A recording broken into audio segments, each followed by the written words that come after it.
Hi guys, and welcome back to my channel. Welcome back to another coffee talk, and Happy New Year. Woo! You like my mug? I got it for Christmas. It says, I'm fine. Couldn't relate to a character more than anxiety. So can we be honest for like a hot second? New Year's resolutions just don't tend to work for most people. And we hype them up and we get so excited and we're like, yeah, this is the new me, this is what I'm gonna do. And then like midway through January, end of January, we're like, just kidding, never mind. What resolution? I can't stick to this.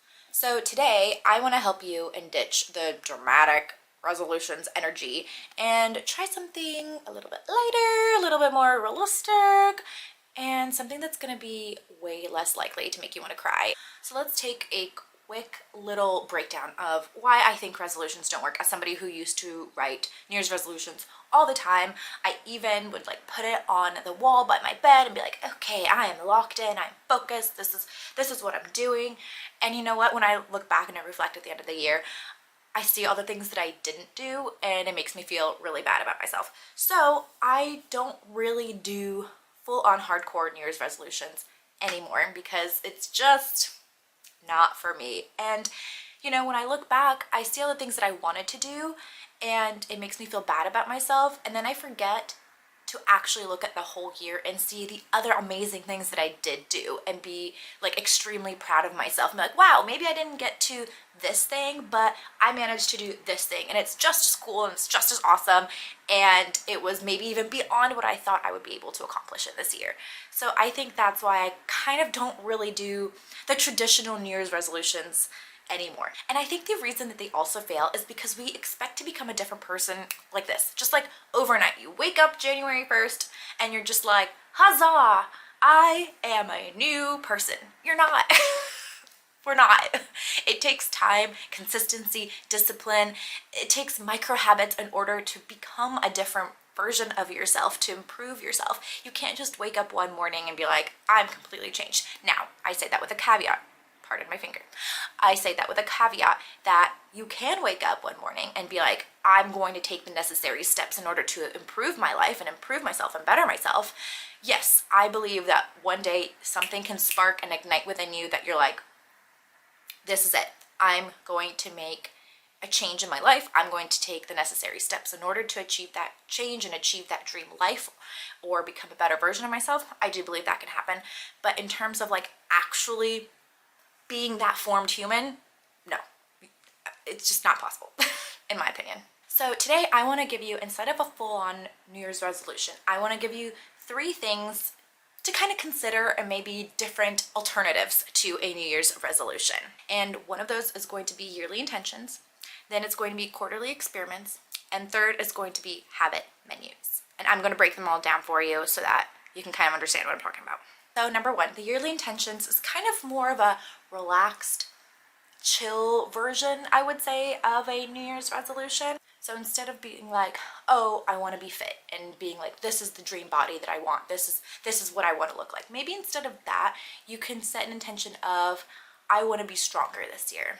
I want to be able to do 3 push-ups this year, you know, whatever that may be. So it's more, not so much of a crisp, clean-cut line of exactly like, this is what I want to achieve, but more of an overarching aspect of what you want to achieve. Number 2, quarterly experiments. So instead of it being a full year-long commitment, maybe give it a couple days, maybe give it 3 months or 90 days and be like, set something that you want to accomplish just within those 90 days. Whether it's, I'm going to walk every day, I'm going to work out 3 times a week, whatever that will be, in order to achieve certain goals that you want. And then kind of check in with yourself after those 90 days. Were you able to accomplish it? Were you able to accomplish all of it? None of it? Some of it? Kind of do a personal check-in just within that goal.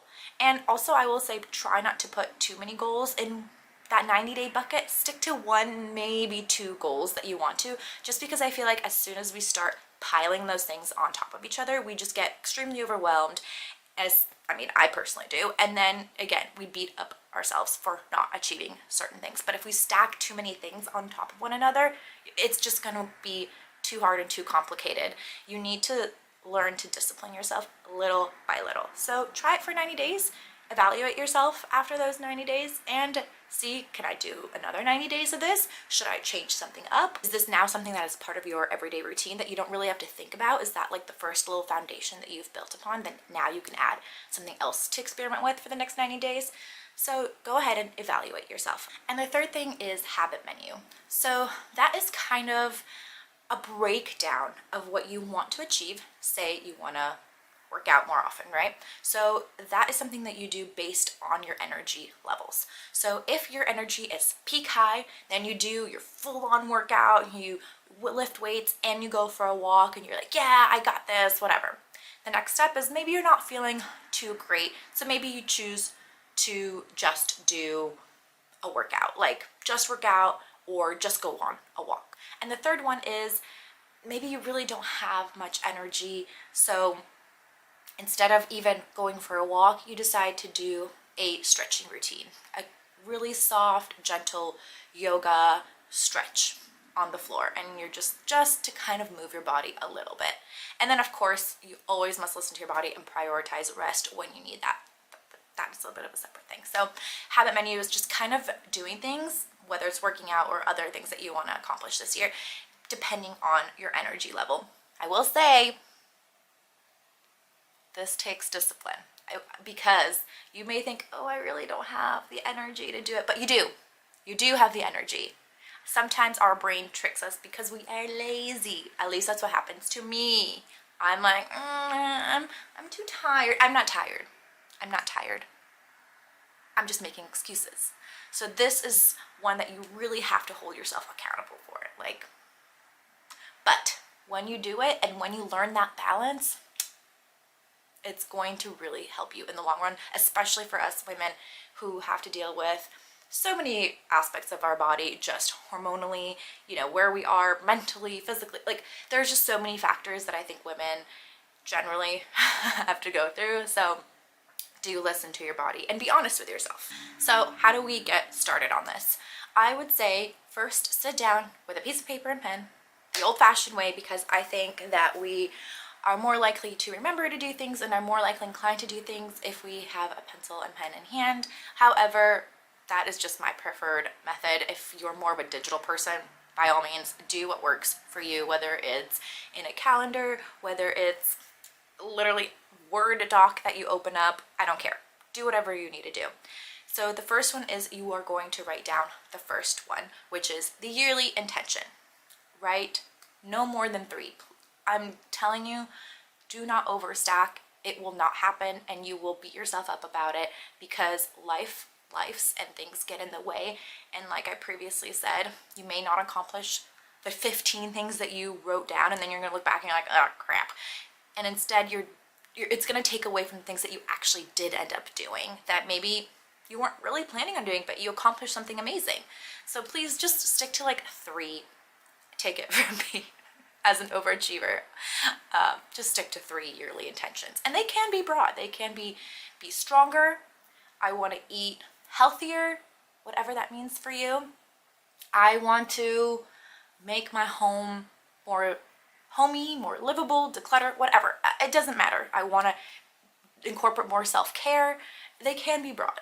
Then that's when you do your quarterly experiments. After you write those 3 things down, choose the first one that you want to do for your quarterly experiment. If it's to get healthy, that's going to be your 90-day quarterly experiment. And you're going to break that down into your little menu. When I have high energy, I'm going to work out this. I'm going to do XYZ. When I'm not feeling my best, I'm only going to go on a 20-minute walk, 30-minute walk, whatever, XYZ. And then when I'm at my lowest, I'm going to stretch, take a nap, whatever it may be. So break all of that down. And then you start. The hardest part is honestly starting. After you write everything down, all your intentions, then you have to start. I know. That's the hardest part. Trust me. And you can do this with, as I mentioned, many things. I'm just choosing health and fitness as that is personally one of mine that I'm going to go through. Then that is when the discipline has to come in. And notice I say discipline and not motivation. I think discipline and motivation are different. Motivation comes and goes. You want to do it, you don't want to do it.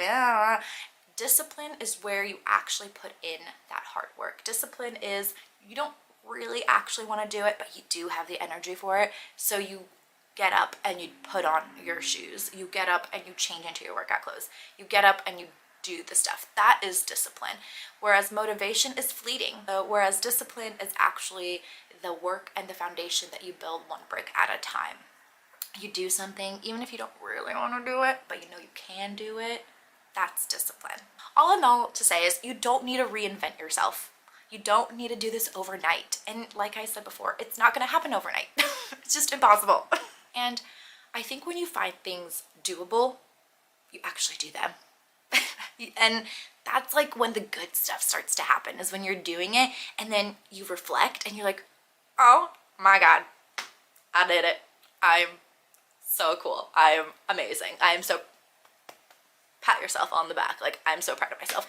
And I think feeling that accomplishment is what then propels you and pushes you forward to keep going at it or to find something else to accomplish. And I think that is when you become this better version of yourself and you become so much happier and prouder of yourself and you see your life changing before your eyes. And I think that is what's important, is achieving those things that you've always wanted to achieve and become the greatest version of yourself yet. So come on, 2026.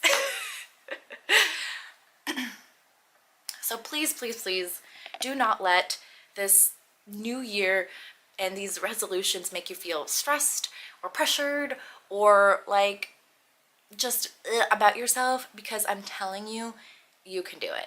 And the other thing is, you don't have to start January 1st. That's also the beauty of reinventing yourself and achieving certain things, is like, yeah, sometimes life happens and maybe you don't start till February 13th. I don't know. Like, things happen and you can't beat yourself up about it. Or maybe you do start and then you fall off the wagon. That's okay. That's okay, because like I said, life happens. Just pick yourself back up and begin again. All right, you guys, that's it for now. I hope you enjoyed this video. Let's start this year. Let's be the best version of ourselves in 2026. I'm so excited. I have a really good feeling about this year, and I can't wait to see what it brings to my life and what it brings to your life. Please don't forget to like, comment, subscribe, and let me know what you want to accomplish this year down below in the comments, and let's get a conversation started. I love you guys so much. Thank you for watching. Bye.